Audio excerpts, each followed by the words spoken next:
Vsi, ki se ukvarjamo z borilnimi veščinami, nas pogosto povezujejo tudi z meditacijo, duhovnostjo. In vsak ima svoj način, da potem tudi meditira. Pri meni pač to ne funkcionira in moja meditacija je umetnost. Zakaj? Zaradi tega, ker pač, ko se lotim kakega linoreza ali pa ko ustvarjam mozaike, ker mozaike sem tudi delal,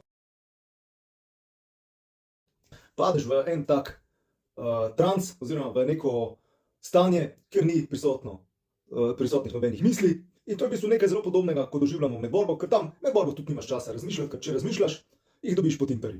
Pozitivni stranski učinki tega ustvarjanja so pač, da se umiriš, da se čas upočasni, da uživaš, da izraziš samega sebe, da postaneš spet, bom rekel, v navednicah užiten za svojo okolico, da nisi nataknjen.